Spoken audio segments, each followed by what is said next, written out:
Hello everybody, it's the Alternative F1 podcast with yourself, Matthew Connell, Andre Dixon, and of course we've got our awesome favourite guests, regulars, mates of the pod, Ariana Bravo and Steph Turner.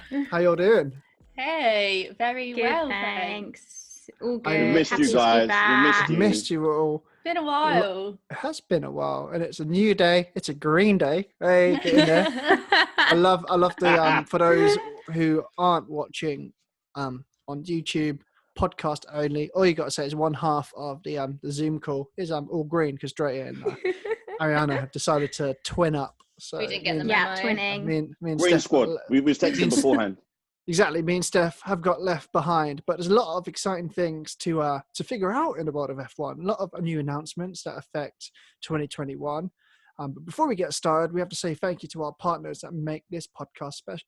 Make this podcast special, but also make it happen. First, of course, always check out Verge Magazine. Without them, we wouldn't be here. And of course, Natural Barber. So make sure you visit naturalbarber.co to get 15% off when you use the code ALTSPORT15. It's free of synthetics, free of petrochemicals and other harmful ingredients that irritate the skin. And yes, Gareth Bale calls it his go-to hair product. Come on, the Spurs legend. And yes, even when I don't wear a hat, I am using this product. Now remember, it's 15% off free next day delivery in the UK when you use the code ALTSPORT15. And hey, guess what? If 15% isn't enough for you, and guess what? There's a little referral link in the detail below this episode, below the little window. Go to it, and guess what? You might get a slightly bigger percentage off. So do it. These are hacks. These are cheat codes for you to get involved. Guys, that's the sponsorship stuff out the way. We know how this works together. We all have hot topics to bring to the table. I'm going to pick out someone to talk about it, and then we're going to argue till Steph and Ariana break up. That's kind of what we try to do. It hasn't worked so far, but you can keep trying. We want to make this a battle, like the battle of the rich dads, Stroll versus Mazepin. We want people to see rivalries come ahead. But for now, it's peace, love, and harmony. We're going to kick it off with Dre. A lot of big news going on. What has been tickling your fancy? Well, obviously it was announced today, actually today, for those who are listening, that the W Series are going to have 8 races supporting or teaming up with F1, which is really, obviously we've been long time supporters, surrogates of W Series for a while now. So we're really excited about this news. But it actually led me to think, obviously because of the election, obviously, things have been, quite polarized at the moment. But there's also been great news that's come from the election, where we have now our first, well, not our, because we're not English. We're English, but we're not American. But the first ever female vice president, just one step away from the big job. So it led me to think, you know what, like, why is it taking so long for the teams, the F1 teams, to be able to put a woman in the seat? Like, I'm very much equal opportunities. I believe that, there are some drivers who I keep on picking on all the time that aren't good enough, I feel, to be in those seats. And why not give a chance to a woman to be in the seat? So it's time. Glass ceiling has to break everywhere here. It's broken in other places. So let's get it done. What do you guys think? Huge thoughts. I'm going to keep my mouth shut because at the end of the day, our podcast isn't called Driven by Diversity. So Steph and Ariana, I'm going to throw it up to you guys. I mean, it's exciting news. It's huge news, and we've grown very closely with the squad over at W Series, and had the awesome pleasure to talk to many of races there. Of course, yourselves as well. I've spoke to Naomi Schiff in previous episodes. So Yeah. Reactions and thoughts of how we can take the next progressive step. Well, first of all, I would agree that it's huge news for W Series and good for them. I think that the visibility will be super beneficial for them and hopefully does have a knock-on effect. On the topic of females in Formula One more widely, though, it has taken a while, which is not ideal, obviously. But I think that as long as we keep pushing and doing things like getting the visibility out there, then it's just a case of when. But one thing I do feel strongly about is the worst thing we can do is catapult someone into the seat just to give them the seat. I think that is absolutely the worst thing to do, and it has to be avoided at all costs. And like with all types of diversity, the seat has to be earned, and when the time is right, the person will get there. But we do need to just keep gently prodding along, and hopefully it comes soon. Huge shout out to Dre living the high life, having a smoothie on this show. That's a first. I didn't even notice. Couldn't hide for the podcast listeners. Have you heard an unusual slurp? The most unconventional podcast drink ever. Just been witnessed. You know what? As soon as I did it, I knew that he'll pick up on it. I was exactly. I didn't notice, but there you go. Noted. I don't miss anything. If there's ever, to be fair, at least he wasn't eating. That would be the ultimate pet hate for any pod show, any kind of presenting, unless you're like chilling with, unless you're chilling with the likes of Gordon Ramsay. I saw it in the corner of my eye, and I was thinking, it's too good to refuse. Keep hydrated. And look, there's a berry for those listening to podcasts. It was a berry smoothie. It was pink. So big up your bad self, Steph. There's excitement all around. The world of F1. I think W Series. It's awesome to see how happy the races are, and rightly so. This is a great moment. How do you feel about it? Timeline wise, where can we expect things to align? When can the possible become a reality? That's a tough question. Big question there, Steph. Take it away. Yeah. Very big question. That's it. I'm not sure I can put a number on this one. We all know it's going to take a long time, but W Series is here to sort of make things happen, to be the catalyst for change, which is really good. Obviously, when it first launched, obviously this season they've had to sit this one out because of the pandemic, but when it launched the previous year, there were some people not sure if it was a good thing, if it was a bad thing. Like, I'm very much for it and always have been, because if things aren't working, whatever the context, you've got to change things up a bit and try something new and see if that's gonna sort of aid the situation, because it's no secret that drivers struggle for funding, whether you're male or female, and sort of female drivers tend to come across that a lot more. So it's great what W Series are doing. Obviously, fully funded series, drivers don't have to pay a penny, and I think that's good because that takes one more thing off their plate, and they can just concentrate on becoming the best they can be. They've got all of these sort of assets available to them, such as like the media training, the coaching and everything like that.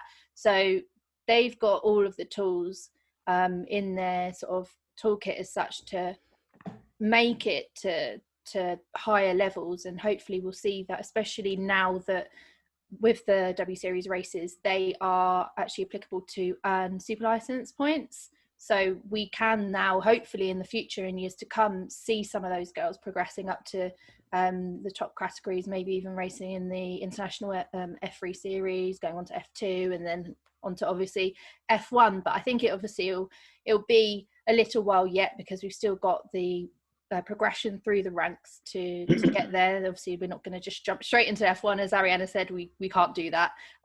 We need to have it on merit, and we need to perfect our craft through those ranks as everyone else does.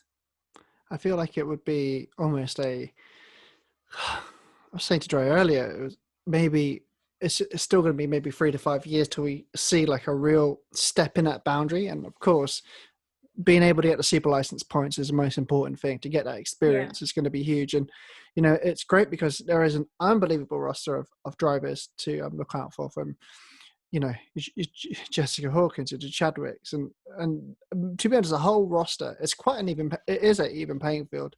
They got the same cars, they rotate mechanics in W Series. So for the purists, you're going to see it all down to driver ability, which is awesome to see. Now, of course, within the announcements of the new F1 calendar, it's exciting because we got the provisional 2021 calendar. We do. and it's pretty full on. Optimistic, because we just don't know whether this crazy corona world of, with a vaccine in sight, maybe we can do this. One of the key things that stuck out to me straight away was, well, cool, everyone's making a fuss out of Saudi Arabia. If F1 wants to be the progressive industry that they are, and, we race as one, Black Lives Matter, all this good stuff, well, another fight that should be fought for is, well, look, Saudi Arabia has a very checkered reputation with a lot of things that maybe in our societies has been for a very long time considered completely normal. So what would be really good to see would be if F1 can make it possible to make one of the 8 W Series races a part of the Saudi Arabia Grand Prix. I think that'd be a huge statement to just, which everyone should really know that, women can do absolutely anything, and being amazing racing drivers is 100% one thing that can happen, and it can be. And I think there's an area of optimism. There have been previous entertainment and sport companies that have made that step to break these kind of boundaries within Saudi Arabia. WWE, I think almost over a year ago now, had a match. Whether you consider it sports entertainment or fake or whatever, they still managed to break the boundaries of having Natalia and Lacey Evans compete in Saudi Arabia as women, even though they were more respectfully kind of dressed up and covered up. But again, an amazing first step. So if F1 can make that happen at one of the 8 races, it'll be incredibly important and awesome to see. And I think that just shows how they can be obviously leaders in the sport, and with the rise of social media being accepted and used more proactively in F1, this would be huge. Now, question out to you guys. I'm not going to say list all 8 races you would want to see, but give me 2 or 3 races that you would love to see these W Series drivers get involved in, because there's quite an awesome selection to go there. Or just pick one that you think is an absolute must.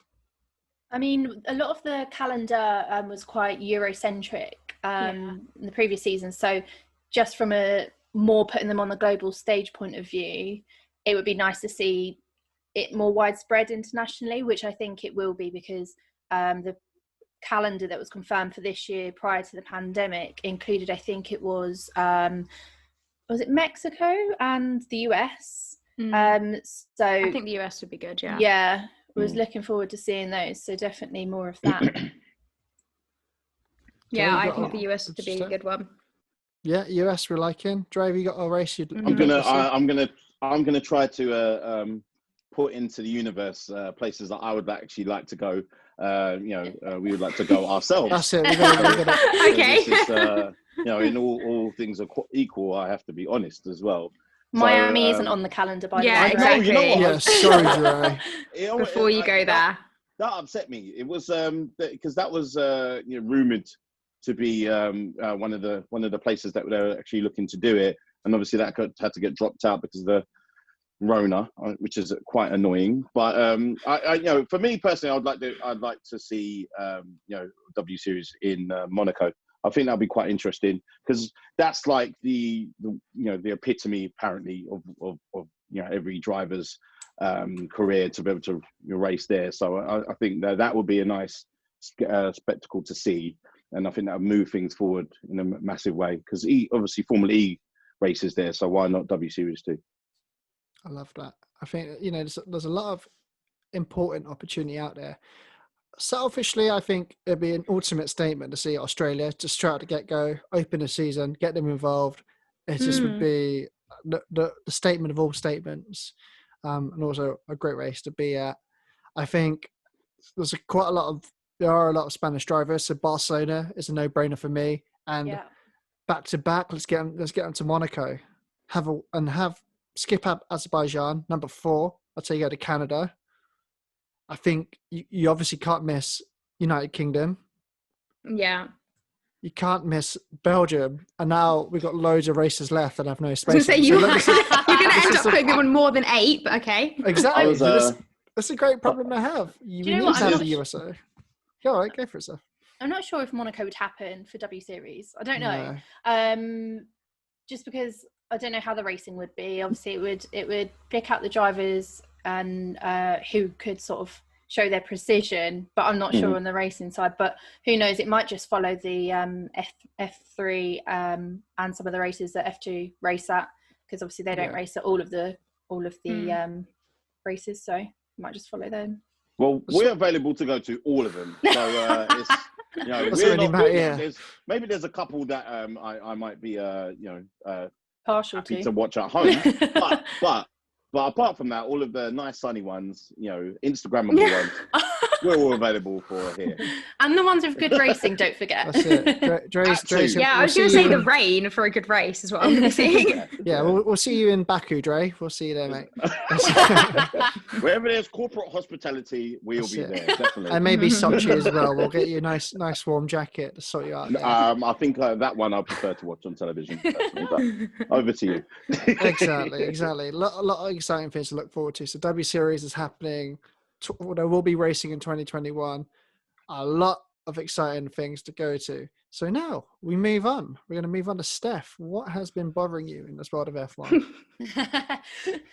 So this week in the news, in the motorsport news, Grosjean actually said that he does not agree with the the radio messages being broadcast, all of them being broadcast on the F1 app, but also obviously some of them are broadcast on TV, a select few of them, and he doesn't agree with that at all. He thinks they should be private between the engineer and the driver. So, I mean, I see both sides to this, but I would have to sit on the side of them being broadcast because I find them entertaining. I know obviously there has been some controversy, especially in the last couple of weeks, with Lando and Max Verstappen especially.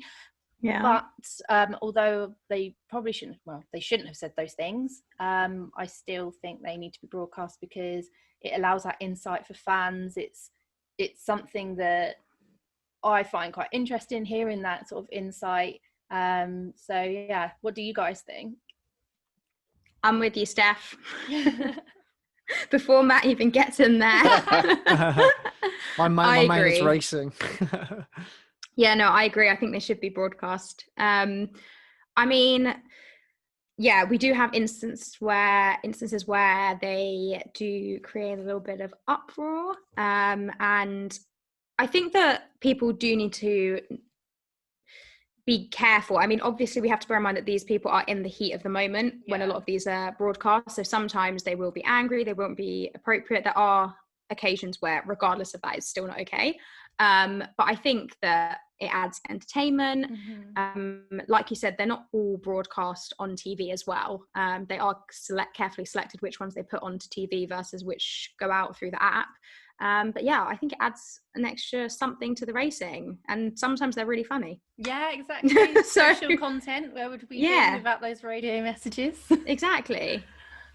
They have to. The actual drivers have to remember that it's not just insular entertainment for themselves. It's, you know, they need people to be able to watch the sport, and they need to keep it interesting. So therefore, if you at the moment have Hamilton and Bottas going off, and obviously Verstappen way ahead of everyone else, you have to have something else to be able to keep things interesting. And I can't think of anything more boring than us just, you know, listening to the commentary and listen to the commentators talking amongst themselves and not having that, like, what is that idiot doing type of thing happening, you know, because obviously, you know, they're not saying anything that actually we don't think. I don't think there's anything really that's actually been broadcasted from the radios that, you know, when there's a close call. Because remember, if you're going 200 miles per hour and someone does a numbskull move, then, you know, you're gonna, if just you're like I react, would, 60 miles per hour on the street, I would react the same way. So so I'm all for it, definitely.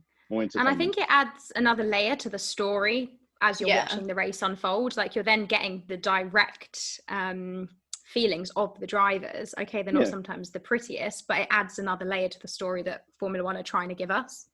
We want to know who doesn't like each other. We want to know everything. We want to know exactly what Lando thinks of anyone who cuts him up. We need that gossip, because otherwise that's content for us. So I wish they would think about us. It's a reasonable thought. I mean, you got to look at the two camps. I mean, there is two obvious camps to look at it as the fan who wants to be entertained, or the drivers who are the professionals involved in it. And I think Dre makes a really good point. At the end of the day, without an audience to watch this sport, what is this sport? It's just a bunch of people competing within themselves. And again, sport and entertainment go hand in hand. Yeah. It's a very tricky one because obviously from having done broadcasts, it's like you're trying to pick things that the audience are going to want to hear, want to react to, and the producer to make that decision to say, oh, this is some really useful or interesting intel that we've got from the radios. Now, it's obviously, despite what Dre says, the commentators of F1 are awesome. I could definitely live with watching an F1 race if it's just commentary alone. I don't think it's a must to have radio messages. As a fan, of course, 100%, I want to hear that all that goes on. But then again, I kind of think like it's pure BS that anyone would even go on Twitter or any journalist to go, oh my God, I can't believe what Lando was said. I can't believe Max said. Who gives a flying F? I don't want to swear because I swear a lot, so I'm going to make this the only place where I don't swear. But I couldn't give a shit about any of that stuff. It's like, that's their profession. If everyone's jobs that has worked to build in this car, to put on this event or whatever, or the team or who I'm representing, and I'm the guy that could completely make it all fall apart. Well, one, that's pressure, and two, I'm at work. I couldn't care. It's like if someone comes and says, oh, I can't believe you talk about this in your house. Someone comes into you and critiques you as you make a coffee. It's like, who are you? It literally doesn't matter. So I think it's an unfortunate thing. It's good, but also if I was a driver, I'd probably go to Max room and be like, it's not my problem. I'm here. I'm here doing what I've got to do. And some of his language though wasn't quite acceptable for today's society. I think that's something that I wouldn't support. But the rest of it, obviously you're in the heat at the moment. But as long as no one's being discriminatory, then it doesn't matter. I just think be as colourful. Like, and you know, there's a limit to what should be said. You know, being really out there, I've got no problem with it. And I think that we just have to, a lot worse gets put out there. You can go on Twitter from the app and whatnot. There's loads of radio messages that have been put out that you don't hear on TV that have been, you would find on social media, on Reddit. So it's not like this is like, oh, this season suddenly it's the season of all the bad messages, radio messages. It's like, come on, this is so 2020. Like everyone, like there's a process of re-education, but again, these are very young drivers, high pressure, millions at stake, and they're competing in a competitive sport where they can die on those tracks. So if we're complaining about drivers swearing and being angry at each other, come on. I think the anger and the passion and the frustration is completely expected. And I don't think people can really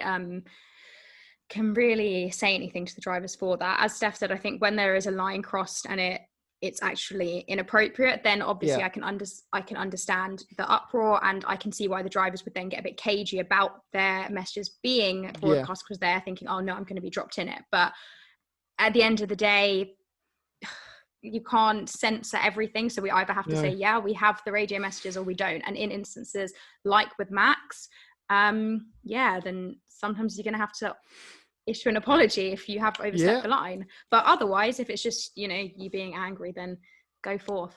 And I think that's a responsibility on the broadcasters as well, to help at the end of the day, is to elevate the sport. And so there has to be a fine line. There has to be wise decision making when you're making these choices. But again, I guess, I mean, this is the important thing. I want to see more microphones, for example, in football. I'd love to hear referees be microphoned up, because then, you know, what often is the epicenter of all decision making and, you know, impacts the results of matches. You know, so I would say, of course, I would, you know, sadly, sorry drivers, of course, I would always be pro message. So too bad. Keep swearing. Keep real. It's the way to go. It's entertainment for us. And it's entertainment for others. But yeah, just, you know, watch out, Max. Don't get too carried away, because I'm enjoying what you're doing. Ariana, last topic goes to you. Topic of the day. What has been on your mind? my question for you guys is Lewis Hamilton too good, or is Valtteri Bottas just not good enough? Now, Dre's obviously already getting triggered. Dre's already I ready. can see that already. But let me finish. So the reason I ask this is it's off the back of Jenson Button recently saying that he believes that Lewis's winning streak is going to continue until Lewis stops himself or until he gets a teammate that can actually challenge him, suggesting perhaps that Valtteri Bottas is not currently doing that. And Luke Smith of Autosport also did point out that Jenson Button is actually one of only 2 drivers who have beat Lewis across a season in terms of points at the end, and that was in 2011. And of course, Nico Rosberg would be the other one. So there's no denying here that Lewis is an exceptional driver, okay? That's not really what the angle too much that we want to debate. But is that the reason that Valtteri Bottas always comes off badly, or is it a lack of talent on Bottas's side? I mean, Lewis is on the brink of his 7th World Championship. He's won, I think it's 9 out of the 13 races so far. The only person that can currently stop him from winning is Valtteri Bottas, but I think that most people would be in agreement that it's probably not going to pan out like that. And of course, this year it's important to bear in mind that realistically, it was only going to come down to those 2 because none of the other teams were in a position to compete with the Mercedes. But some people do argue that, you know, if we did chuck a Max alongside Lewis in a Mercedes, it'd be a completely different story and they'd be battling it out and Lewis would actually be challenged. But I want to know, do you think that that is the case? Is Lewis just an exceptional driver that all current drivers would struggle against? Or is Valtteri Bottas just not himself quite good enough? Well, it's a no-brainer where we should go next. So, Steph, what do you think? No, Dre, come on, Dre. It's got to be Dre is on. I don't know why. I can see him like heating up, getting nervous and anxious. Exactly. Have a sip of his smoothie, mate. Get ready. Calm down. It's okay. I kept Play looking nice. at that meanwhile. No, you know what? To be honest with you, within the question is difficult because, you know, I can't. No matter what, I'm not a fan of, you know, Bottas being, because I think he's boring, but I think he's a nice guy. But I don't think it's not about him being boring. It's about him as a racer, as a driver. But I look at things because obviously, you know, we look at things here from a marketing point of view. We want to attract new people. We want the sport to change and carry on being exciting. So I do think from a point of view of, you know, the season that I enjoyed the most was when Rosberg won the whole thing, because that to and fro with him and Lewis. You love the great. drama. I love it. I absolutely love it. I love the rows. I love the bitter competitive edge that they had. But the thing is that I think it takes away from Lewis's skill if someone says, okay, Bottas isn't good enough, because he by far is. They would not have him on that team. Of all teams. They would not have. I know there's a lot of dud drivers in other teams that, you know, but who are just there just to make up the numbers, no ambition at all. But I think. God, this is brutal, man. I'm being nice. Come on, dude. Magnussen and Grosjean's left. Who else do you want to leave? There's a few, like, I just think with him, that's his position that he has to play. You know, I don't think he's good enough to compete with Lewis. But then also with what happened before with Nico Rosberg, they weren't looking for someone who's going to compete, you know, bitterly with Lewis. So I don't think there ever would be a Max Verstappen there. I think that Lewis will still beat him anyway. But I just think that they wanted to get the team together again.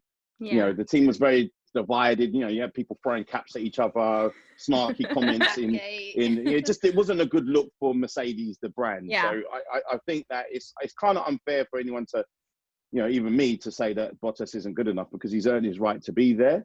But, you know, I just think that Lewis is far superior than everyone else there. You know, so he'll beat whoever's number 2. It doesn't really matter. Steph, you've been in and around some of the paddocks, and you can absorb the kind of auras that certain teams have. Is Lewis too good then? There's no doubt that he is an exceptional driver, one out of, you know, a generation. And it's Well, we have to remember, even in his first season, he beat Alonso, who's a 2-time world champion and considered one of the greatest F1 drivers. So I'm edging towards the fact that he is just a superior driver, and he has been getting better and better each season that he's been here. I think now it's his 14th season or something. And it doesn't seem like we don't know if he's even reached his peak yet. He's not been getting worse, so maybe, who knows if he's just going to keep climbing. But I think that's a factor as well, that because he is getting better and better and making less and less mistakes, that it's very hard for someone to come up level with him when he's going up like this. And it's really hard to kind of match that.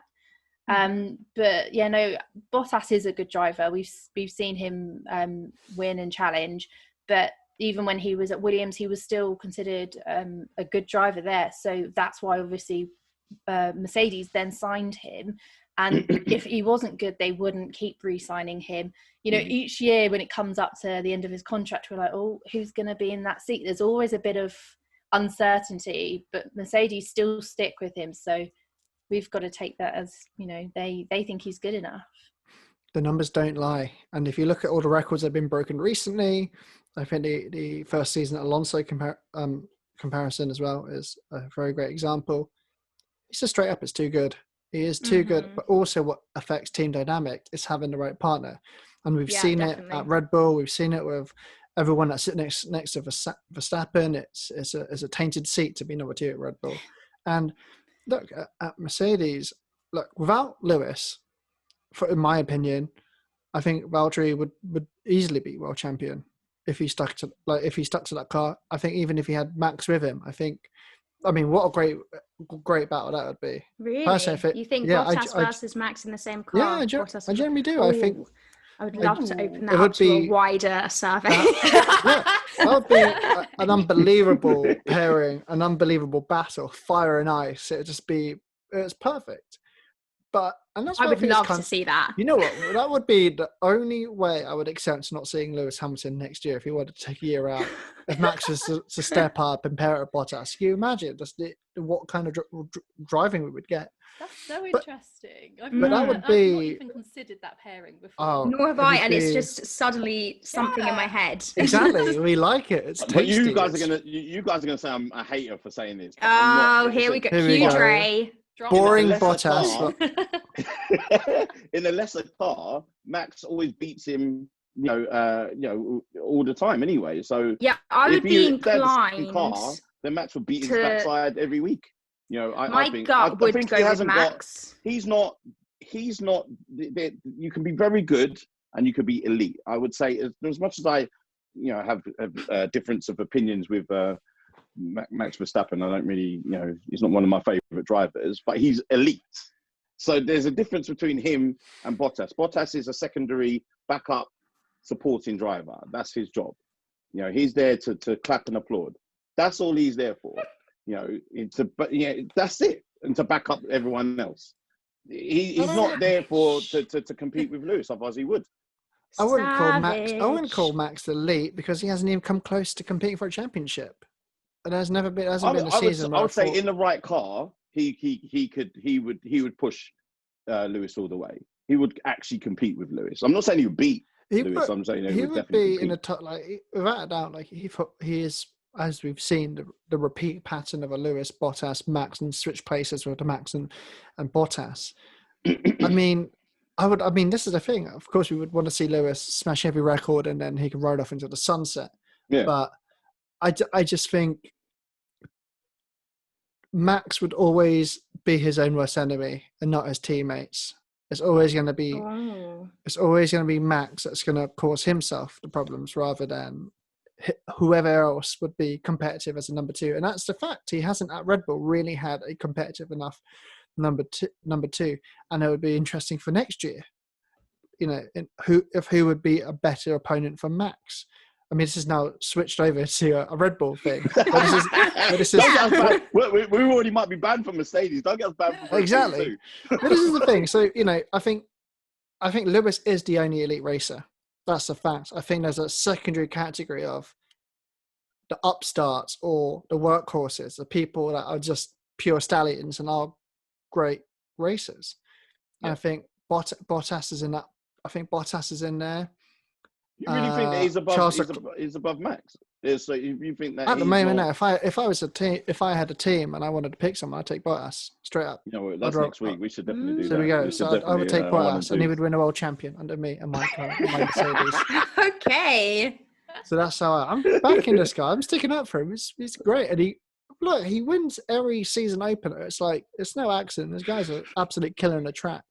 But can I just say, can we just see the split that has formed between the alternative sports side, despite them trying to split us every week, Steph? This is what happens when we're recording or not. I'm not scared. I'm not scared of being a single parent. Bring it on. This is what life shaped for us. But I think what happens when I don't have my smoothie for such a long time. This is what happens. You know, following on the topic that we're kind of winding down here, but with next year and the Red Bull seat being a really interesting one, especially with Alex Albon, we have no idea what could happen. Let's just say hypothetically, Alex says, "Hey, buddy, you're going to get relegated to just doing not much." If you had a choice of Perez and Hulkenberg, who would you put next to Max? Completely random question you've thrown in there, but okay. Bosh. Wait, you're saying if we can't choose Perez and Hulkenberg? Is that what No, you're if you saying? can. So if only them two to partner Max. Yeah, Hulkenberg. Perez or Hulk to be next to Oh, Max. Perez. I would say Perez. Perez will compete with him at the very least. I think Hulk would do more of the same. Hulk isn't a nice guy. I think Perez has that streak in him that would actually compete. I'm not saying anything wrong here. It's just funny hearing you say someone that is nice. That you do. Rare occurrence here. They're going to get me banned from every single garage. They're going to see me coming like, no, keep on moving, buddy. It's tricky, right? It's such a tricky one. I am inclined to say Perez. I don't know. It's so difficult. I really have enjoyed seeing him racing and really competing this year. So maybe I'm slightly biased by the fact that I've more recently seen him consistently on the track and his results. But it just makes me really sad, the thought that he could lose a seat next year. Well, he is out of a seat next year. I think that is a bit of a slap in the face for him. So, yeah. But it's a tough one. I'd be happy to see either. Yeah. I agree. It is a tough one. I'd be happy to see either. Initially, I was thinking Hulk, but bringing a driver back after a year off, I don't know how he would perform over a whole season. So I don't know whether from a consistency point of view to give it to Perez.